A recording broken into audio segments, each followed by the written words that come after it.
நேற்று ஒரு யூடியூப் சேனலில் பார்த்தேங்க. பாரதி ராஜா வந்து தன்னோட சன் மனோஜ் பாரதி ராஜா வந்து குழந்தை மாதிரி இன்னும் கொஞ்சம் இப்பயும் இந்த வயசுலையும் குழந்தை மாதிரி தான் கொஞ்சுவாருன்னு ஒரு நடிகர் பேட்டி கொடுக்குறாரு.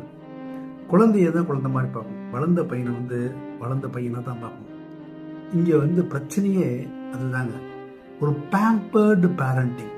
அதுதான் நம்ம மனோஜ் பாரதி ராஜா கேஸ்லேயே வந்து நம்ம பார்க்க வேண்டியிருக்குது. நம்ம அவரை குறை சொல்லலை, அப்போ இறந்து விட்டார். ஆனால் இதில் நமக்கு ஒரு லைஃப் லெசன் அப்படின்னா, ஒரு ப்ரொடெக்டட் சைல்டாகவே வளர்க்குறது. காரணம் அப்படின்னா, அவர் ஒரு சுயம்பு பாரதி ராஜா. பல தோல்விகள், துன்பங்கள், கஷ்டங்கள், துயரங்கள், விரக்தி, அவமானங்கள், ரோட்டில் படுத்து கிடந்து இப்படி கஷ்டப்பட்டு தான் அவர் டேரக்டராக வந்திருக்கிறார். ஸோ அந்த மனிதருக்கு என்ன ஃபீலிங்னா, நான் பட்ட கஷ்டத்தை என் பிள்ளை படக்கூடாது. எப்போ ஒரு பேரண்ட்டுக்கு இந்த டைலாக், இந்த வசனம் மனசில் வருதோ, நான் பட்ட கஷ்டத்தை என் பிள்ளை படக்கூடாது, அப்ப அந்த குழந்தையோட தோல்வி ஆரம்பமாயிடுச்சுன்னு அர்த்தம். ஏன்னா ப்ரொடெக்டடா வளர்க்கணும். ஓடிடாது, கீழே விழுந்துருவாரு, உட்காந்துடாது, இதாயிரும், இரு நான் வாங்கிட்டு வரேன், இரு நான் செய்யறேன். குழந்தை செய்ய வேண்டியதுன்னா இவங்க செய்யணும். அப்படியே பேம்படா வளர்க்கணும். ஸ்கூல்ல திட்டாங்களா, அறிவு கட்டவனே, முட்டாளன், டீச்சர் திட்டா உடனே டீச்சர் போய் கேள்வி எப்படி என் பிள்ளைய திட்டலாம், திட்டிட்டு போறாங்க. லெட்டிங் ஃபேஸ், அவன் போகட்டும். சமூகத்துல தூக்கி போட்டுருங்க அந்த குழந்தைய, அந்த பையனை.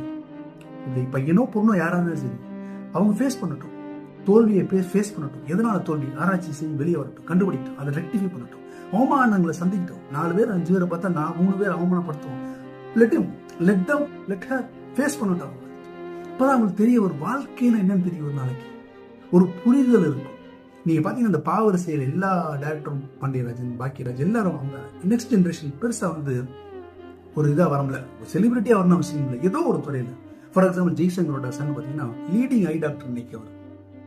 ஸோ செலிபிரிட்டியாக புகழடையணும் அவசியம் இல்லை. ஏதோ ஒரு துறையில் ஏதோ ஒரு சேவை செஞ்சுக்கிட்டு வாழக்கூடிய ஒரு இது இல்லாமல் அவங்க அந்த இதுக்குள்ளே இருக்கிறாங்க. காரணம் ப்ரொடெக்டட் சைல்டா. நான் பட்ட கஷ்டத்தை என் பிள்ளை படக்கூடாதுன்னு நினைக்கிறது ரொம்ப தவறான ஒரு கான்செப்ட். அவன் எந்த அவமானங்களையும் சந்திக்க முடியாதவங்க, அவன் சென்சிட்டிவா இருப்பான். அவனுக்கு சந்தோஷம்னால என்னன்னு தெரியல. ஏன்னா அந்த மனோஜ் கேஸ் எடுத்துட்டீங்கன்னா ரொம்ப ஹாப்பியான லைஃப், பணம் பிரச்சனைகள் எல்லாமே இருக்கு, புகழ் இருக்கு, அழகான மனைவி, 2 அழகான பெண் குழந்தைகள், வேற என்ன அவனுக்கு சந்தோஷம் இருக்கு? அப்ப சந்தோஷம்னா என்னன்னு தெரியல, தனக்கு என்ன வேணும்னு தெரியல, அதனால ஸ்ட்ரெஸ். இருந்த சந்தோஷம் இழைச்சிட்டு பாருங்க, 2 குழந்தையும், அழகான மனைவி, காதல் மணி, அவங்க சப்போர்ட்டா இருந்திருக்காங்க, மலைய நடிகை, இதெல்லாம் விட்டுட்டு போயிருக்கிறாங்க. அப்ப எதையோ ஒண்ணு தனக்கு இருக்கிறத சந்தோஷம்லாம் எதையோ ஒன்று தேடி இல்லாத தேடி போட போய் தான் அந்த ஸ்ட்ரெஸ் பண்ண வளர்த்து. ஸோ குழந்தைகளை வந்து பண்ணக்கூலியா வளர்க்காம நாட்டுக்கூலியா வளர்ப்போம். எல்லாத்தையும் ஃபேஸ் பண்ணட்டும், அவங்க வெளியில வரட்டும். அப்பதான் வாழ்க்கையில் அவங்க சக்சஸ் கிடைக்கும்.